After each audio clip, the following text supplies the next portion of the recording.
যেটি স্পর্শকাতর সেটি হচ্ছে আজকে বঙ্গবন্ধু কিংবা মুক্তিযুদ্ধকে নিয়ে যেভাবে একটা উন্মাদনাময় খেলা শুরু হয়েছিল বা মাঝে মধ্যে হয়ে থাকে, এটার জন্য আসলে দায়ী কারা? মানে অনেকে বলেন যে এর জন্য আওয়ামী লীগ দায়ী। আওয়ামী লীগ বঙ্গবন্ধুকে পৈতৃক সম্পত্তি হিসেবে নিয়েছে, দলীয় সাইনবোর্ড হিসেবে নিয়েছে। আবার অনেকে বলে না, আওয়ামী লীগের হাতেই বঙ্গবন্ধু কিংবা মুক্তিযুদ্ধ নিরাপদ। আসলে আপনার মতে কি? কেন বঙ্গবন্ধু আওয়ামী লীগের হাতে স্বাধীনতা নিরাপদ? এটা সত্যি। এতে কোনো স্বাধীনতা মানে কি যে দেশের সার্বভৌমত্ব, শাসনতন্ত্র এটা নিরাপদ, ৭১ নিরাপদ। আওয়ামী লীগ, সিপিবি এদের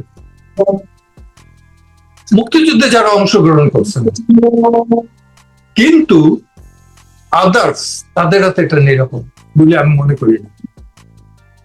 আমি একটু মাঝখানে বলি যে এই যে আপনি গ্রেপ্তার হলেন ২৮শে আগস্ট, তাই না?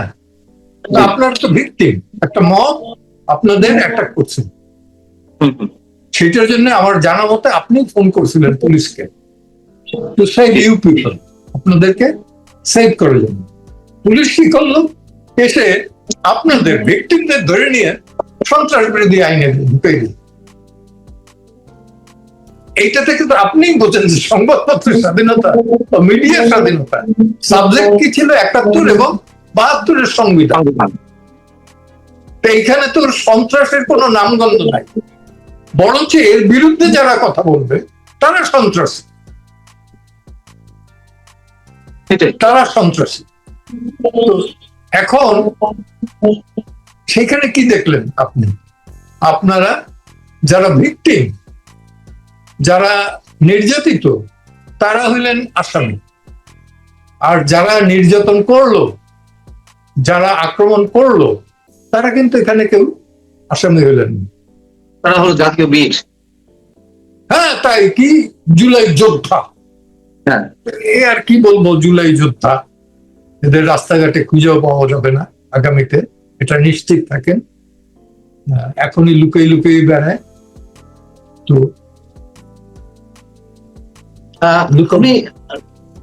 আমি ওই জায়গা থেকে জানতে চাচ্ছি যে আজকে ইতিহাসের যে ছন্দপতন মাঝে মধ্যে ঘটে, সেই জায়গায় আওয়ামী লীগের দায় কতটুকু? অথবা বঙ্গবন্ধুকে যেভাবে তাকে ছোট করলে তাকে ছোট হয়ে যাবে না, বাট যে ধৃষ্টতা গুলো আমরা দেখি, তার পেছনে কি আওয়ামী লীগের কোন দায় আছে? অবশ্যই আছে। আমি নির্মল সেনের একটা কথা বলি। নির্মল সেন বলছে যে নির্বাচনে জিতলে পরে আওয়ামী লীগ জেতে, হারলে পরে কিন্তু পুরো জাতি হারে। এখানে তো দায় আছেই, কারণ মুক্তিযুদ্ধের নেতৃত্ব দিচ্ছে সে, আওয়ামী লীগ। বাংলাদেশের স্বাধীনতা যুদ্ধের নেতৃত্ব দিচ্ছে সে, আওয়ামী লীগ।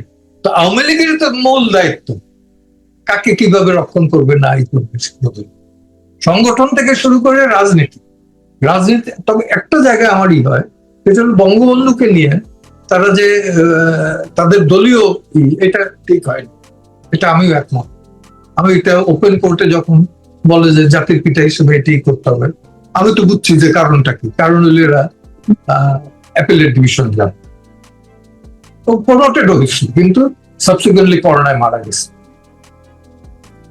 তো আমি দিদেন আওয়ামী লীগের নেতা যারা আইনজীবী ছিলেন, তাদের বললাম যে এটা ঠিক আছে, এটা কিছুতে না জয় বাংলা, এটা জাতীয় স্লোগান। তারা জাতীয় স্লোগান দিয়ে বলছে যে এটা করবে। যখন এই মুরাল বানাবার কথা বলা হয় প্রত্যেকটা উপজেলায়, আমি কোর্টে দাঁড়িয়ে বলছিলাম যে আমার একটা রিকোয়েস্ট আছে।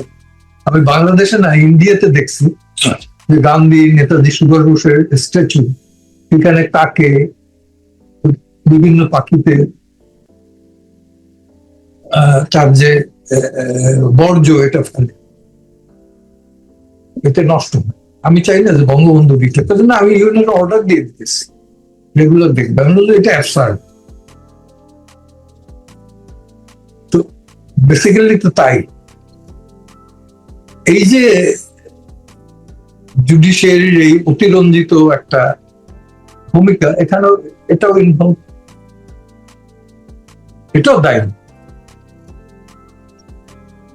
মানে যারা শ্রদ্ধা করার তো করবেই, বঙ্গবন্ধুকে হ্যাঁ, যারা শ্রদ্ধা তো জোর করে আনা যাবে না। আইন দিয়ে তা কারো ভালোবাসা নির্মাণ করা যায় না। না না, এবং বঙ্গবন্ধুকে আমি এটাও বলি যে আপনি যদি ইতিহাসের পাতায় কোথাও নাও রাখেন, সারা পৃথিবীতে, আমি যখন একবার মন্ট্রিয়েলে গেছি, গিয়ে একটা বই বাইর করে দেখলাম যে এটা কিসে লেখা, ফ্রান্স ল্যাঙ্গুয়েজ, তো ফ্রান্স ল্যাঙ্গুয়েজ আমি পড়তে পারি না। কুইবেক সিটি, কুইবেক তো হলো ফ্রান্স কলোনি ছিল, যে কারণে ওখানকার ল্যাঙ্গুয়েজ হচ্ছে ফ্রান্স। তো ওইখানে দেখতেছি যে বঙ্গবন্ধুর ছবি টবি, তবে ওদের যে মেয়ে, ওটাই করলাম যে তুমি পড়ি বুঝাও তো, সে আমার 7 মার্চ থেকে বঙ্গবন্ধুর লাইফ টোটালটা পড়ি, প্রায় 26-27 পাতা পড়ে শোনাই।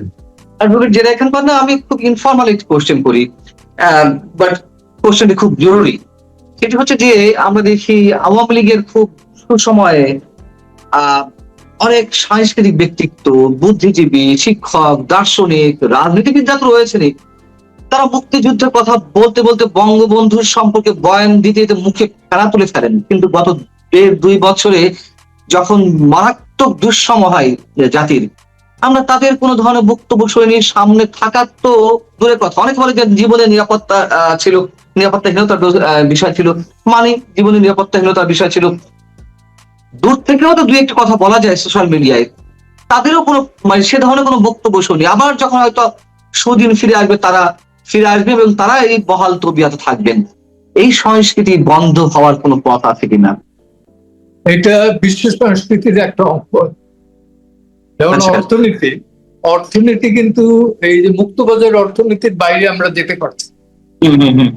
হ্যাঁ, কারণ স্বয়ং রাশিয়ার অর্থনীতি যখন ভেঙে পড়ছে গর্বাচকের গ্লাস নষ্টের থিওরির পর, তারপর থেকে কিন্তু একতরফা একটা অর্থনীতি, মুক্তবাজার আচ্ছা। অর্থনীতি, পুঁজিতন্ত্র এর এক্সট্রিম জায়গায় চলে গেছে।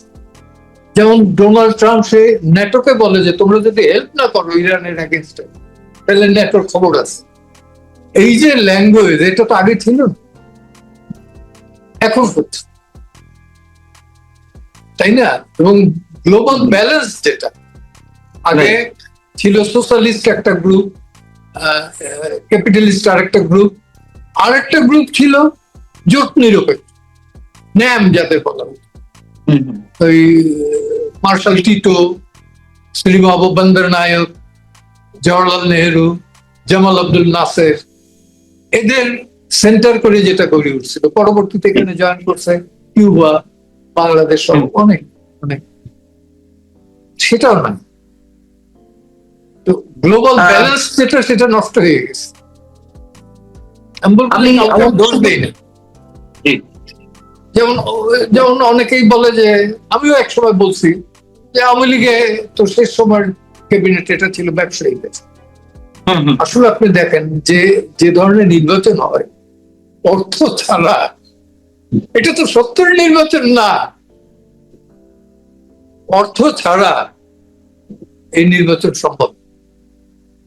অর্থাৎ অলিখিত এই নির্বাচনে আছে যে আপনি ভোট দিতে পারবেন, দাঁড়াইতে পারবেন। অলিখিত আইন হইল যে আপনার যদি কোটি টাকা খরচ করতে না পারেন, কোটি কোটি টাকা, তাহলে আপনি নির্বাচিত হইতে পারবেন। এটা হলো অলিখিত আইন। তো সেই জন্য আমরা অলিখিত অনেকগুলো শর্তাবলীর মধ্যে আমাদের রাজনৈতিক দলগুলো পড়ে গেছে।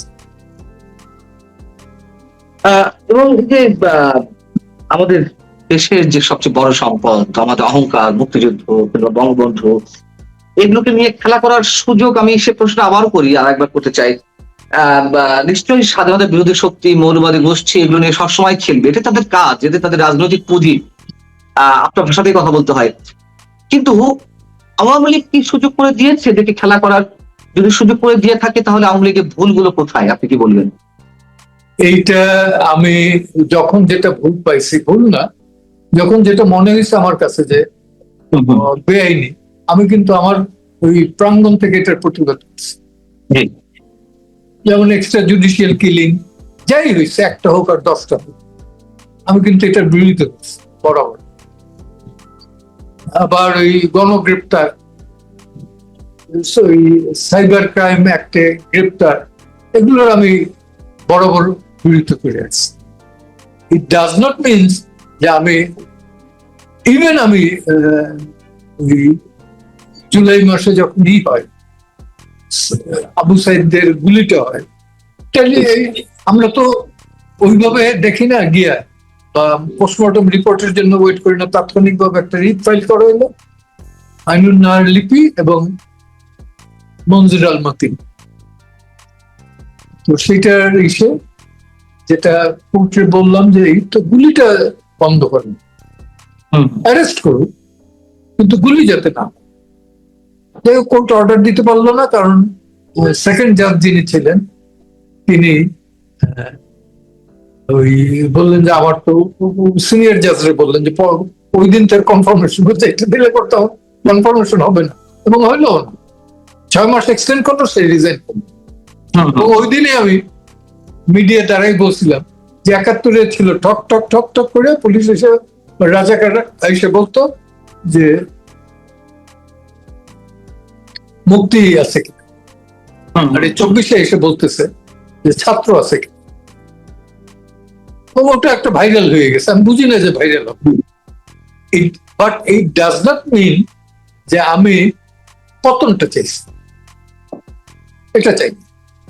ওই জায়গা থেকে যে প্রশ্ন করা হয় যে গুলি নিয়ে তো নানান ধরনের এখন অনেক কিছু বেরোচ্ছে, যে স্নাইপার রাইফেল নিয়ে বা আরো অনেক ধরনের ঘটনার বিস্তারিত বর্ণনা আমাদের সামনে আসছে, তখন আমরা তো ধরে নিয়েছি, বা এখনো আওয়ামী লীগ দায় এড়াতে পারে না 24 আন্দোলনে যে গুলির ঘটনাগুলো ঘটেছে, আইন শৃঙ্খলা রক্ষাকারী বাহিনীর সদস্যরা গুলি ছুড়েছে, সত্য কথা। কিন্তু কতজন তাদের গুলিতে নিহত হয়েছে, আর কতজন থার্ড পার্টির গুলিতে নিহত হয়েছে, সেটি তো একটা বড় প্রশ্ন এখন এই মুহূর্তে। সেই জায়গা থেকে আপনার কি মনে হয় যে গুলিগুলো আসলে এটা ইটস এ ভাইটাল কোশ্চেন।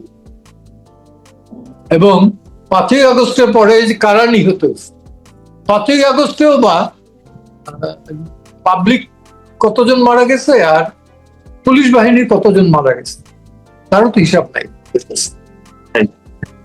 তাই না? এবং আন্দোলনে তো আমিও ছিলাম, আপনিও ছিলেন।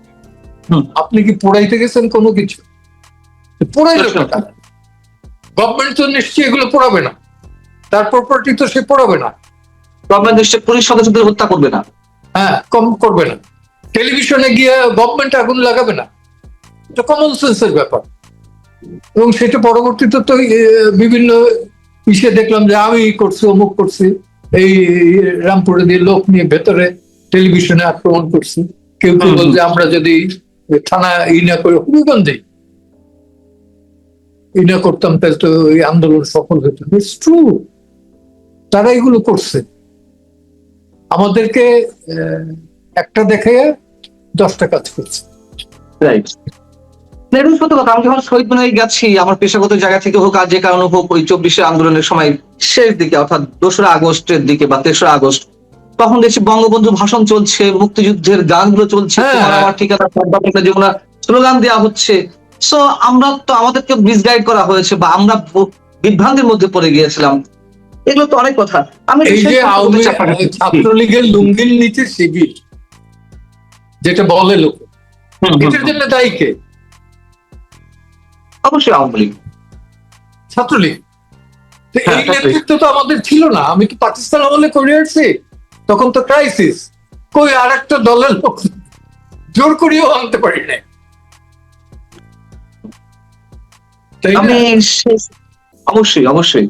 এবং যদি থেকেই থাকে, এখন যখন বলছে যে শিবির ঢুকে গিয়েছিল ছাত্রলীগের মধ্যে, আওয়ামী লীগের মধ্যে গুপ্ত জামাত ছিল, গুপ্ত জামাত ছিল, যখন হেলমেট বাহিনীর কথা বলা হচ্ছে যে ওগুলো গুপ্ত জামাত ছিল, তাহলে হেলমেট বাহিনী তখন ধরা হয়নি কেন? হ্যাঁ, হেলমেট বাহিনীর কার্যক্রম তখন বাদ দেওয়া হয়নি কেন? হুঁশিয়ারি উচ্চারণ করা হয়নি কেন? আওয়ামী লীগের ফাদার মাদার সংগঠন যেগুলো ছিল বা দায়িত্বে যারা ছিলেন, অবশ্যই ভুল। আমি শেষ যে কোশ্চেনটি করতে চাই, আপনার কাছে উত্তরটি নিতে চাই। বর্তমানে তারেক রহমান প্রধানমন্ত্রী, এবং এটা সত্য কথা যে 18 মাস পরে 12ই ফেব্রুয়ারি নির্বাচনের মধ্য দিয়ে খানিকটা হলেও মানুষ নিঃশ্বাস ছাড়তে পেরেছে। এটা আমি অনেক কাছে জিজ্ঞেস করছি, আমার নিজেরও অনুভূতি সেটা, যে খানিকটা হলেও নিঃশ্বাস ছাড়তে পেরেছে। 18 মাস একেবারে শ্বাসরুদ্ধ করা অবস্থায় ছিলাম ডক্টর ইউনূসের শাসনামলে। কিন্তু এখনো মুক্তিযুদ্ধ নিয়ে যা চলছে, জাতীয় সংসদে যুদ্ধাপরাধীদের মৃত্যুতে শোক প্রস্তাব আনা হলো, আমরা বিএনপির কাছে কি প্রত্যাশা করতে পারি বা তারেক রহমানের কাছে কি প্রত্যাশা করতে পারি, যেখানে তারা জেনারেল জিয়াউর রহমানকে দাবি করেন স্বাধীনতা ঘোষক হিসেবে, আমি ধরে নিলাম তিনি স্বাধীনতা ঘোষক। এইটা তো তাহলে সেই ভুল হয়েছে বিএনপির চিফ হুইপ, বিরোধী দলের চিফ হুইপ কি দিছে এটা সরকারি দলের চিফ হুইপ দেখবে না? সেই অনুযায়ী উনি প্রস্তাবটা রাখবেন না, জি। রাখেনি। কারণ ওখানেও তো একটা ঝামেলা আছে। বিএনপি তো অরিজিনালি কোনো দল না, বিভিন্ন দল থেকে আসা লোক, বিভিন্ন দল থেকে আসা লোকজন,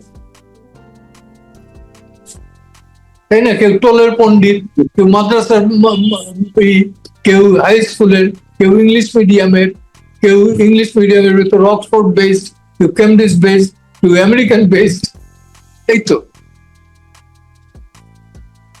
তাই না? আমি শেষ করি বঙ্গবন্ধুরই দিয়ে, সেটা হচ্ছে আমাদের বিশাল এক সৌভাগ্য আমি বলবো। তার মতো নেতা আমাদের এই ক্ষুদ্র দেশটায়, দরিদ্রতম দেশটায় জন্মগ্রহণ করছে। তার মতো ব্যক্তিত্ব আমি কাছে থেকে দেখছি, খুব কাছে থেকে দেখছি। তো তার মতো ব্যক্তিত্ব, আমি অনেক মিটিং গুলোর কিন্তু ছিলাম, যেমন তার সাথে কোয়েটাতে বালুচিস্তানের নওয়াব মুফতি, তার সাথে মিটিং এ বসে দিয়েছিলাম। তারপরে জেমস সাহেব, মানকি শরীফের পীর, সিন্ধের পীর পাগারো, তারপরে মুলতানে সেই হইলো, মুলতানে তো না, পেশাওয়ারে হইলো এর সাথে মানকি শরীফের পীর এবং এই আসমা জিলানির ফাদার, আসমা জিলানির নাম পড়াই ফাদার। তারপরে এক সিনেমা অ্যাক্টর ছিলেন আলাউদ্দিন, পাকিস্তান, সে যে বাঙালি এটা জানতাম, সে বাই বার্থ বাঙালি এবং বাঙালির প্রতি প্রচন্ড টান। সে ছিল পাঞ্জাব আওয়ামী লীগের সেক্রেটারি, আসমত জিলানির ফাদার লন্ডন। তো এদের সাথে যে মিটিং, আমি এইগুলো আরেক সময় বেসিক্যালি তার একটা পার্ট আমরা দেখি, সেটা হলো যে ইস্ট পাকিস্তানের উনি কি করছেন, বাট তার লাইফটা কিন্তু গেছে এদের সাথে স্ট্রাগল করে, সেইটা আমি দেখছি তার কি পার্সোনালিটি। লাহোরের মিটিং এর বেলা কিছু লোক একটা কর্নারে দিয়ে গন্ডগোল করতেছে, ওইটা দেখে বঙ্গবন্ধু কিন্তু খুব ভালো উর্দু বলতে পারে, উনি বাংলা উর্দু ইংরেজি মিলিয়ে বললেন, আমার মিটিং এ ঠিক ওল্ড ল্যাঙ্গুয়েজ, এই মিটিং এ যদি কোনো গন্ডগোল হয়, এই ওয়েস্ট পাকিস্তানের কোন নেতা কিন্তু ঢাকা গিয়ে নামতে পারে বাংলা করতেন। আমি জানি না ওরা কি বুঝলো, সাথে সাথে পিন অফ সাইলেন্ট। পরে আমি বুঝলাম যে, বললাম যে বঙ্গবন্ধুর কাছে থেকে ডাকতাম মামা, যেহেতু মনিবের মামা, আবুল হাসনাত আবদুল্লাহর মামা, আরজু আপার মামা, সেই কারণে আমি মামা।